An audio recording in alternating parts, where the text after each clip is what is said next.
Meu pai pegou meu presente de aniversário e deu para minha irmã ainda na caixa, com meu nome escrito no cartão bem na minha frente. Minha mãe disse: "Você tem 30 anos. Aniversários não importam." Eu sorri e fui embora.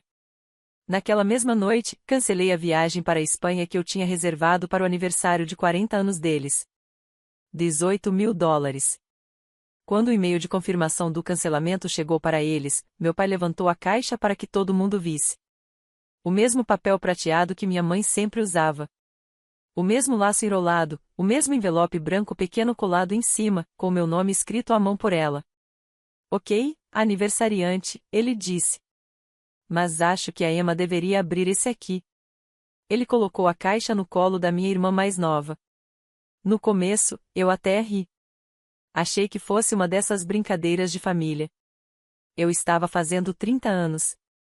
A gente tinha acabado de comer lasanha na casa dos meus pais, e todo mundo estava espremido na sala de estar. Balões, bolo comprado pronto, uma vela de 30 que estava caindo para o lado. A Emma olhou de um para o outro, já sorrindo. "Sério? Eu?" Minha mãe fez um gesto com a mão. "Vai, querida. É da gente. Você vai entender o porquê." Eu vi a Emma arrancar o envelope. Ela nem leu.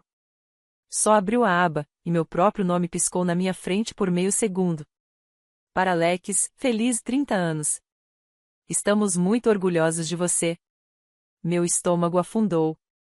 A Emma rasgou o papel, abriu a caixa e deu um grito. "Meu Deus! Não acredito! Não acredito!" Ela puxou um chaveiro. O logo da Toyota brilhou sob a luz da luminária. Meu pai fez aquela carinha de surpresa falsa. "Bom, acho que hoje à noite quem vai ganhar um carro é você." Todo mundo riu. Todo mundo, menos eu. Eu fiquei olhando para o cartão, agora meio amassado no chão ao lado dos pés da Emma. Meu nome ainda estava ali, escrito em tinta azul grossa. "Espera", eu disse, e minha voz saiu estranhamente sem emoção. Eu achei que isso era minha mãe me cortou, suave como sempre. "Alex, querido, você já tem um carro. Ele anda. A Emma tem pegado o ônibus à noite. Você sabe como isso é perigoso." A Emma pulou e abraçou meu pai. "Não acredito que vocês me deram um carro. Achei que isso era do Alex." Meu pai riu. "Ia ser para ele, mas conversamos e decidimos que você precisava mais agora. Ele entende. Sempre foi o responsável." Todo mundo olhou para mim, como se eu tivesse que concordar no sinal. Abri a boca, fechei de novo. Minhas bochechas queimavam tanto que eu sentia o pulso nelas. Minha mãe revirou os olhos ao ver minha cara. "Ah, qual é? Você tem 30 anos, Alex. Aniversários não importam mais. Você sabe que não precisa de presentes. Você tem um bom emprego, seu próprio lugar, seu próprio carro. Isso é sobre ajudar sua irmã a se firmar." A Emma, ainda segurando as chaves, tentou um sorriso culpado. "Obrigada, mano. Você sabe que eu te amo, né?" Engoli o nó na garganta. "Claro." "É, parabéns", eu disse. Meu pai bateu forte no meu ombro. "Esse é o meu garoto." Sempre pensando na família. Uma hora depois, eu dirigi para casa no meu Honda de 12 anos, o mesmo que comprei usado na faculdade e mantive funcionando com tutoriais do YouTube e peças de ferro velho. Minhas mãos tremeram no volante o caminho inteiro. Quando cheguei ao meu apartamento, eu não chorei. Eu não desabafei. Não liguei para ninguém. Abri meu notebook, entrei no meu e-mail e puxei a confirmação da agência de viagens. Viagem de 40 anos para a Espanha. James e Carol Parker. Total, $18.047,62. Não reembolsável depois da semana que vem. Totalmente reembolsável naquela noite. Fiquei com o cursor parado sobre o botão cancelar reserva por uns 10 segundos. Depois cliquei. Quando a confirmação do cancelamento chegou na minha caixa de entrada, eu encarei o assunto: sua viagem para a Espanha foi cancelada. Reembolso total processado. Eu sou Alex, tenho 30 anos, engenheiro de software, solteiro, sem filhos. E aquele momento não era sobre um carro ou uma viagem. Era sobre finalmente entender algo que eu vinha me recusando a enxergar a vida inteira. Aquela não foi a primeira vez que me trataram como o caixa eletrônico da família. Foi só a primeira vez que eu apertei em cancelar. Crescendo, os papéis eram quase uma piada. Eu era o fácil, o responsável, a criança adulta. A Emma era o bebê, a nossa princesa, uma alma livre. Sou só 2 anos mais velho que ela. Não parece muita coisa, mas lá em casa era como se fosse uma década. Desde que me lembro, as expectativas eram divididas ao meio. Se eu esquecesse de esvaziar a lava-louças, virava uma palestra sobre responsabilidade e em como você vai sobreviver quando sair de casa. Se a Emma esquecia, minha mãe dava risada. Ela só está cansada. Teve um dia longo na escola. Aos 12 anos, eu tinha um trabalho de fim de semana entregando jornal e juntava dinheiro para comprar meu primeiro videogame. Aos 12, a Emma ganhou um tablet novinho para ajudar nos deveres de casa. Aos 16, eu ganhei um aperto de mão e as chaves do velho Civic do meu pai, com 180 mil quilômetros rodados, além de uma lista de regras. Eu pagava minha própria gasolina, meu próprio seguro e metade da manutenção, porque se você quer independência, você paga pela independência. Aos 16, a Emma ganhou um Corolla pouco usado que eles financiaram para ela, com direito a laço no capô e sessão de fotos no Instagram na garagem. Meu pai se gabava para os vizinhos de estar fazendo a coisa certa pela filha. Quando chegou a hora da faculdade, ficou ainda mais claro. Eu queria estudar fora do estado. O dinheiro estava curto, disse meu pai. Ele me sentou à mesa da cozinha com uma planilha impressa. Olha, filho, a gente pode ajudar um pouco, mas você é inteligente. Dá para conseguir bolsas, empréstimos.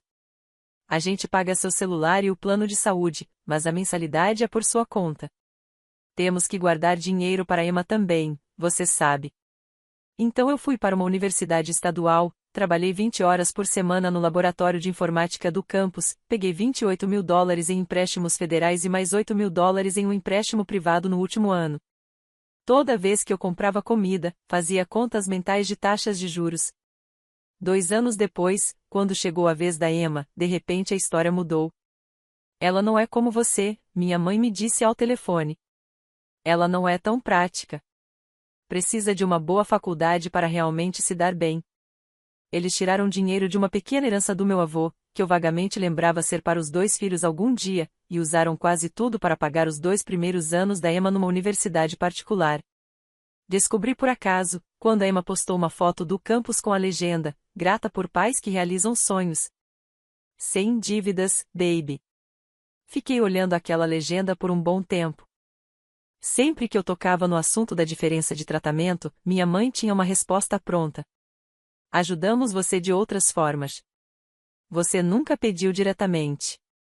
Foi você que quis sair de casa tão cedo. Você é mais independente.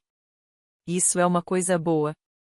Depois da faculdade, me mudei para 2 horas de distância, consegui meu primeiro emprego de verdade ganhando 52 mil dólares por ano e aprendi a esticar cada salário. Aluguel, empréstimos, mercado, gasolina, internet. Usei pratos de plástico por 2 anos porque me recusava a manter saldo no cartão de crédito. Enquanto isso, a Emma reprovou em algumas matérias, trocou de curso 2 vezes, bateu o Corolla numa batidinha de madrugada e voltou a morar com meus pais para se reorganizar. Adivinha quem ajudou a pagar a franquia do seguro do carro? Só dessa vez, porque minha mãe me ligou chorando, dizendo que eles simplesmente não tinham o dinheiro naquele momento. Transferi 600 dólares naquela semana. Isso virou um padrão. 200 dólares aqui para uma conta médica inesperada. 150 ali porque faltou para pagar o gás. 300 para o notebook da Emma quando o dela simplesmente morreu. Sempre apresentado como algo temporário. Sempre como família ajudando família. Quando a gente passar por essa fase difícil, devolvemos. Meu pai prometeu isso várias e várias vezes. Nunca devolveram. Quando fiz 27 anos, meu salário já tinha subido para 90 mil dólares. Eu tinha me mudado para um apartamento de um quarto com móveis de verdade e uma TV decente. Continuava pagando meus empréstimos estudantis em dia. Continuava com o meu velho Honda, se mantendo vivo na pura teimosia. Minha mãe adorava se gabar para as amigas: o Alex está indo tão bem. É tão bem-sucedido. Criamos ele direito. Mas sempre que o assunto era dinheiro, o subtexto era feio e simples: você está bem, ela não. Você tem que ajudar. É isso que bons filhos fazem. Eu mantive contato porque eles eram meus pais. Porque cortar relações por causa de dinheiro parecia monstruoso. Porque, por baixo de toda a culpa e da injustiça, eu os amava. Eu sabia que eles tinham trabalhado duro, que nunca fomos ricos. Lembro do meu pai chegando da fábrica exausto, da minha mãe sempre se virando com trabalhos extras. Isso tornava fácil demais justificar cada novo pequeno pedido. E por causa disso, quando cheguei aos 30, eu não era só o responsável. Eu era o resolvedor de problemas, o suporte técnico da família e, mais importante, o fundo de emergência ambulante, com pernas e voz próprias. Quando eu passei a ter um emprego estável, os valores começaram a aumentar. O primeiro grande pedido foi o do telhado. Eu tinha 28 anos e estava sentado na minha baia no escritório quando minha mãe me ligou chorando. Alex, querido, o telhado está vazando. Tem água no corredor. Chamamos um cara, ele disse que vai custar 4, talvez $5.000. A gente não tem esse tipo de dinheiro. Se a gente esperar, pode desabar. Você sabe como as costas do seu pai estão. Não dá para lidar com essa confusão. A culpa me acertou em cheio no peito. A casa em que eu cresci se desfazendo. Abri minha planilha de orçamento e encarei os números. $12.000 em poupança. 4.200 no fundo de emergência. Eu vinha sonhando em finalmente trocar de carro. Quanto exatamente? Perguntei. Ela fungou. Ele disse 4.800 no total, mas talvez dê para fazer por menos se a gente pular algumas contas. Eu odeio te pedir isso. Meu pai pegou o telefone. Filho, se você puder nos emprestar, a gente monta um plano de pagamento. Pagamento de verdade. Vamos acertar dessa vez. No dia seguinte, transferi $3.800 para eles, para que pudessem pagar metade ao telhador. Por 6 meses, recebi $100 por mês de volta. Depois, os pagamentos simplesmente pararam. Toda vez que eu mencionava o assunto, surgia uma nova crise. O carro precisava de pneus novos. Minhas horas foram cortadas este mês. Sua irmã está passando por dificuldades. Tivemos que ajudar com o aluguel dela. Parei de perguntar. Parecia mesquinho cobrar meus próprios pais por um dinheiro que claramente eles não tinham. Depois veio o problema do dentista. A Emma quebrou um dente. Sem seguro. Conta repentina de $2.200. Alex, ela está com dor, disse minha mãe. Você sabe como infecções dentárias podem ser perigosas. A gente vai dar um jeito de te pagar. Coloquei no meu cartão de crédito e fui pagando aos poucos, vendo os juros beliscarem meu futuro. No grupo da família, meu pai mandou uma selfie da Emma dando joinha na cadeira do dentista. O irmão anjo da Emma salvando o dia de novo, ele escreveu. Todo mundo reagiu com corações. A Emma me mandou mensagem no privado. Alex, você é o melhor. Eu juro que vou te pagar quando conseguir um emprego de verdade. Nunca pagou. Aos 29, recebi uma grande promoção para engenheiro sênior, $120.000 por ano, mais bônus. Decidi que finalmente faria algo por eles que não fosse só tapar buracos. Minha mãe sempre falou da Espanha. Os pais dela eram de uma vilazinha perto de Valência que ela nunca tinha visitado. Eles brincavam dizendo que, quando chegassem ao aniversário de 40 anos de casamento, iam comemorar direito na Europa. Então fiz as contas, abri uma conta poupança separada e comecei a guardar $800 por mês. Em 14 meses, atingi minha meta. $18.000. O suficiente para passagens em classe executiva, 12 noites na Espanha, hotéis decentes, trens entre cidades e um belo jantar de aniversário na costa. Eu liguei para uma agência de viagens em vez de ficar só clicando na internet. Não queria errar. A agente me guiou por tudo. Ida e volta de Chicago para Madrid, de 12 a 24 de junho, ela disse. Classe executiva para os dois, traslados incluídos, e faremos um tour guiado de 10 dias, com 3 dias livres no final. Isso dava $17.420,87, com todas as taxas e impostos. Você quer seguro viagem? Até 7 dias antes da partida, reembolso total. Depois disso, só parcial. Eu disse que sim. Passei os dados do meu cartão e vi a cobrança bater na minha conta como um pequeno terremoto. Mas eu estava animado. Era bom usar meu dinheiro para algo grande e alegre, em vez de apagar incêndios de emergência de novo. Guardei o segredo por meses. Quando minha mãe reclamava das contas, eu mordia a língua, porque já estava fazendo algo maior. Quando a Emma postava que precisava de um milagre para pagar mais um curso de certificação, eu não me oferecia para ajudar. Estou focado em outra coisa agora, eu dizia a mim mesmo. Enquanto isso, o padrão lá em casa continuava se repetindo. Uma noite, fui jantar com eles e entrei na casa bem no meio de um desabafo com o meu nome. A Emma estava à mesa com a minha mãe, rolando o celular. Eu só estou dizendo, disse a Emma. O Alex ganha o quê? 6 dígitos agora. Ele podia comprar um Tesla se quisesse. Eu estou me afogando e ele age como se eu estivesse pedindo um rim quando falo de aluguel. Minha mãe suspirou, dramática. Você conhece seu irmão. Ele odeia se sentir necessário. Ele acha que dinheiro é amor, mas só quando ele dá nos termos dele. Nós não tínhamos nada na idade dele. Ele devia ser grato por ainda estarmos aqui para ele. Eu congelei no corredor, ouvindo. Meu pai foi o primeiro a me notar e colou um sorriso no rosto.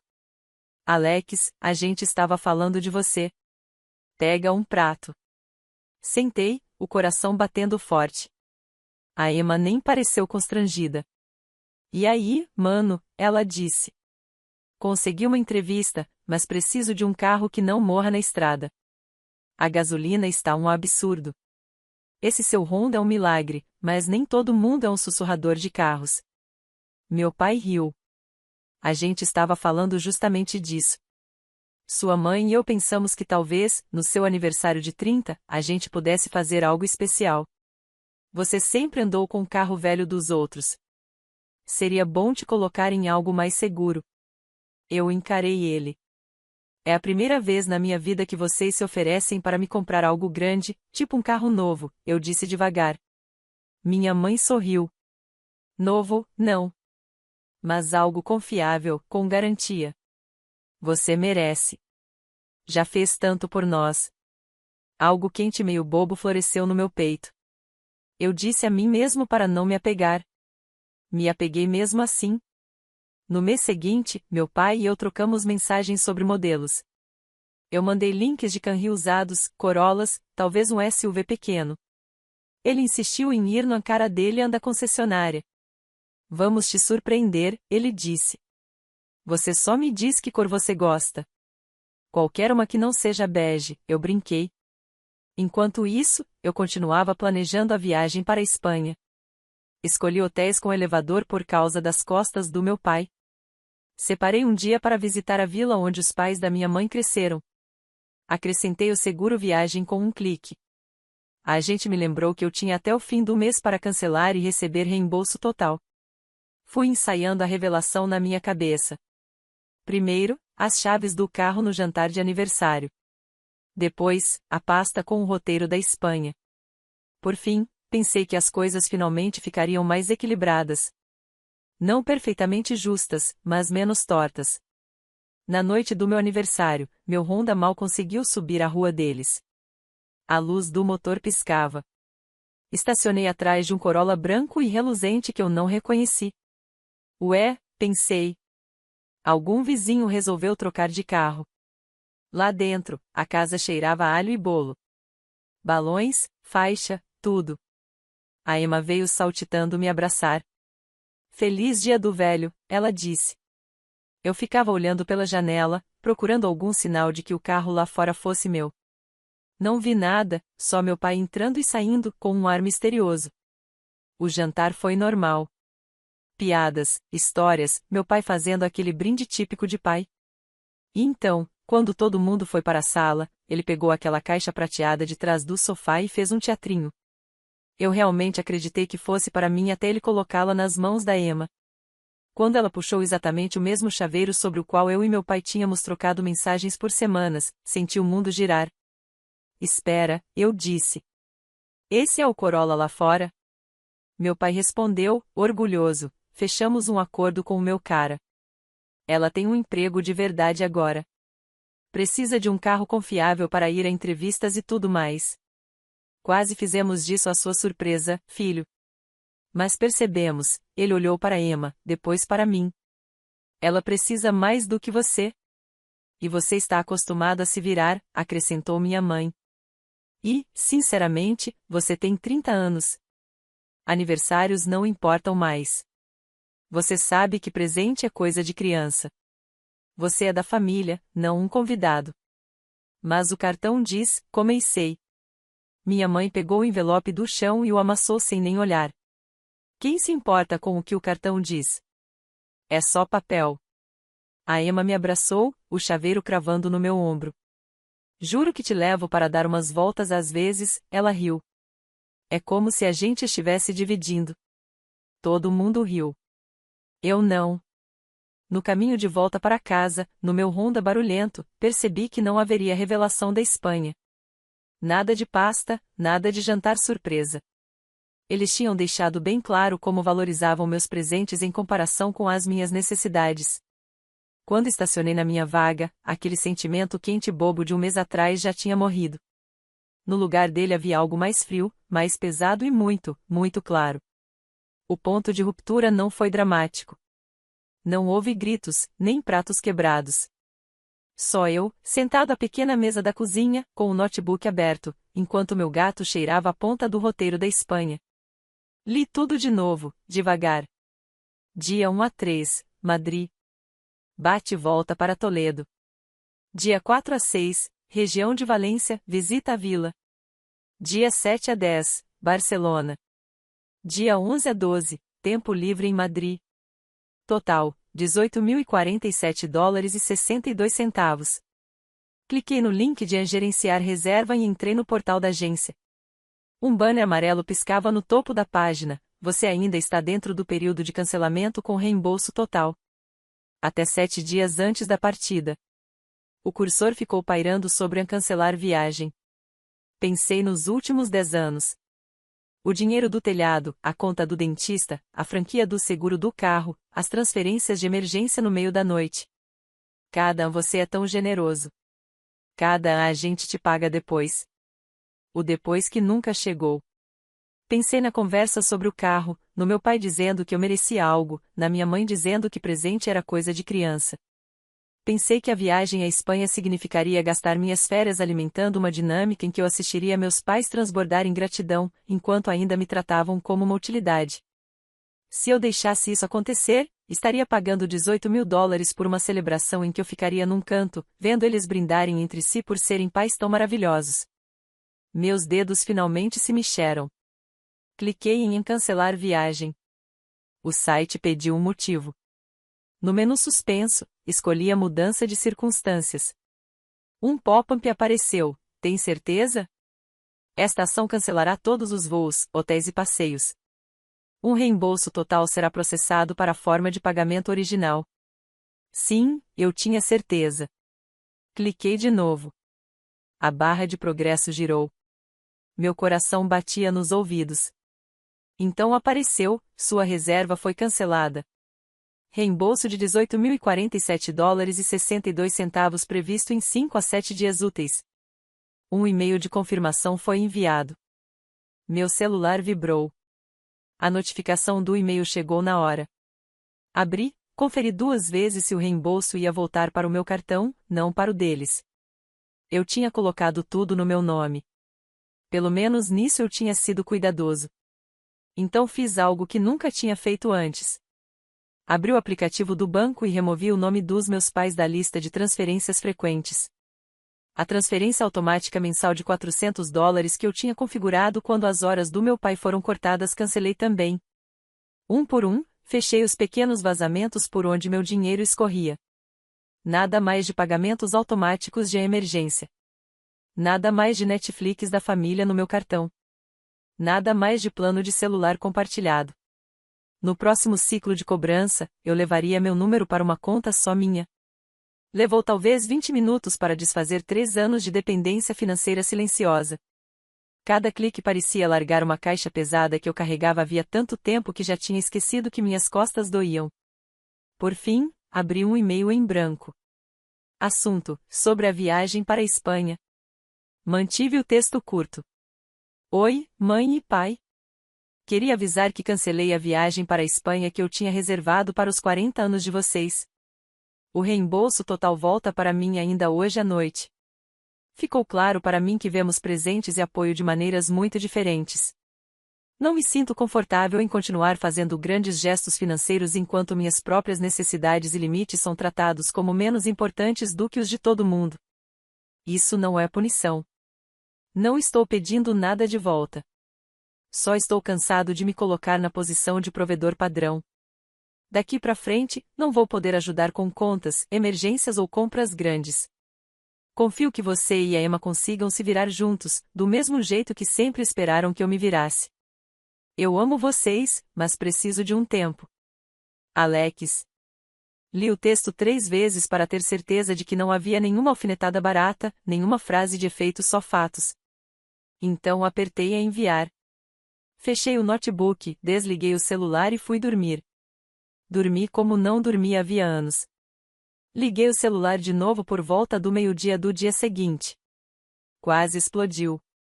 12 ligações perdidas da minha mãe, 5 do meu pai, 3 do telefone fixo de casa, dezenas de mensagens no grupo da família. Comecei pelo topo. Mãe, Alex, o que você fez? Mãe, acabei de receber um e-mail dizendo que nossa viagem para a Espanha foi cancelada. Isso deve ser um engano. Pai, liga pra gente agora.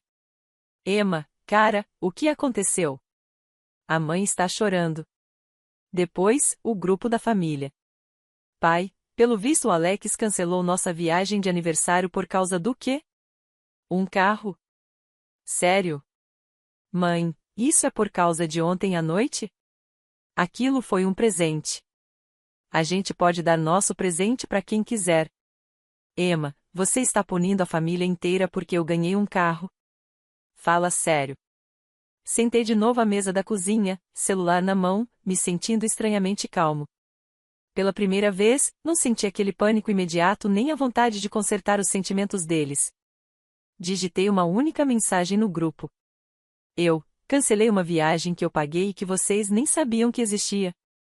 Depois de perceber que não me sinto confortável fazendo grandes sacrifícios por pessoas que acham que minhas necessidades não importam, e depois de vocês terem reaproveitado meu presente de aniversário na minha frente, escolhi não financiar mais férias de luxo. Só isso. Houve uma pausa longa. Depois vieram as respostas. Mãe, você está sendo dramático. Fizemos tudo por você quando era pequeno. É assim que você nos retribui? Pai, você está agindo como se fosse um estranho. Somos seus pais. É nosso direito decidir quem precisa do quê. Emma, aproveita o seu dinheiro, então. Não me liga da próxima vez que precisar de família. Silenciei a conversa. As semanas seguintes foram estranhas. Minha mãe tentou alternar estratégias. No primeiro dia, raiva. Você nos envergonhou. Eu contei para todo mundo sobre essa viagem. Como vou explicar isso agora? No terceiro dia, culpa. A gente não está ficando mais jovem. E se alguma coisa acontecer com a gente antes de termos outra chance? No sétimo dia, martírio. Eu sempre soube que você nos deixaria para trás assim que ficasse rico. Você só está provando que eu estava certa. Respondi uma única vez, em uma mensagem separada. Eu não sou rico. Eu só parei de deixar vocês gastarem o meu dinheiro por mim. Estou disposto a ter um relacionamento, mas não um em que eu seja a rede de segurança de vocês. Quando estiverem prontos para conversar sem gritos ou culpa, estou aqui. Eles não aceitaram. Pelo menos, não de imediato. Um mês depois, comecei terapia, depois que um colega de trabalho recomendou a terapeuta dele. Dizer tudo em voz alta para uma estranha me fez perceber o quanto aquilo tudo tinha se tornado normal na minha cabeça. Quando o verão chegou a época em que eles deveriam estar postando fotos de sangria em Barcelona, meu reembolso já tinha caído havia tempo. Usei parte dele como entrada para um híbrido seminovo certificado. Não era zero, mas era silencioso, seguro e meu. Assinei os papéis sozinho. Sem pais, sem discursos. Dirigir aquele carro pela primeira vez foi diferente. Não parecia vitória, parecia finalmente sentar em um banco que cabia em mim. 6 meses depois do cancelamento, minha mãe ligou. A voz dela estava menor do que eu lembrava. A gente acabou indo para Branson, ela disse. Seu pai achou um pacote de excursão de ônibus. Não foi à Espanha. Espero que tenham aproveitado, eu disse, e falei de verdade. Ela hesitou. As coisas ficaram apertadas. As horas extras do seu pai acabaram. A Emma se mudou com algumas amigas. Está pagando o próprio aluguel agora. Tem sido um ajuste. Imagino, eu disse. Eu também estou me ajustando. Houve um longo silêncio. Então, baixinho, ela disse, eu não percebia o quanto a gente se apoiava em você até você parar de deixar isso acontecer. Não gostei de como você fez, mas entendo por quê. Acho que fico feliz que você esteja pensando em você. Eu respondi, minha porta está aberta. Minha carteira, não. Isso não vai mudar. Ela deu uma risada meio choro. Você sempre foi teimoso. Somos consistentes, eu disse. 1 ano depois, minha vida é menor em alguns aspectos, mas cabe melhor em mim. Ainda vejo meus pais algumas vezes por ano. A gente se encontra em restaurantes. Eu pago o meu prato. Eles pagam o deles. Às vezes dividimos a sobremesa. Se começam a deslizar para uma você podia ajudar com, eu corto com cuidado. Mãe, pai, não estou disponível para conversa sobre dinheiro. Eu digo, se quiserem me ver, vamos ficar só nisso. Eu e a Emma trocamos mensagens de vez em quando. Ela manda fotos do artezinho dela todo batido e reclama dos concertos. Uma vez brincou, agora sei como é ser você, por um tempo. Respondi, bem-vinda à vida adulta. Ela mandou um emoji de olhos revirados, mas não me pediu dinheiro desde então. No mês passado, finalmente usei um pouco daquele orçamento da Espanha para mim. Não a viagem inteira, só uma semana em Valência, com um Airbnb barato e longas caminhadas à beira-mar. Sentei em um café numa tarde, observando casais mais velhos passarem de mãos dadas, e pensei na viagem de aniversário que nunca aconteceu. Fiquei um pouco triste. Ainda queria que meus pais e eu tivéssemos um tipo de relação em que aquele presente fizesse sentido. Mas também senti algo que não senti havia muito tempo, paz. Na minha última noite, jantei sozinho na varanda. Um jantar simples. Peixe grelhado, vinho barato. O notebook fechado, pela primeira vez em dias. Mandei para minha terapeuta uma foto das luzes da rua e escrevi, obrigada por me ajudar a chegar até aqui. Literalmente e metaforicamente. Ela respondeu com um joinha, se existe uma lição em tudo isso, não é cancele as férias dos seus pais ou nunca ajude a família. É isso, se você deixa as pessoas te tratarem como um recurso inesgotável, elas vão tratar. Não porque sejam más, mas porque é fácil. E, às vezes, a coisa mais amorosa que você pode fazer por elas e por você mesmo é parar de financiar um sistema que funciona à base do seu silêncio. Talvez aniversários não importem mais para os meus pais. Mas os meus limites importam. E, finalmente, eu estou agindo como se isso fosse verdade.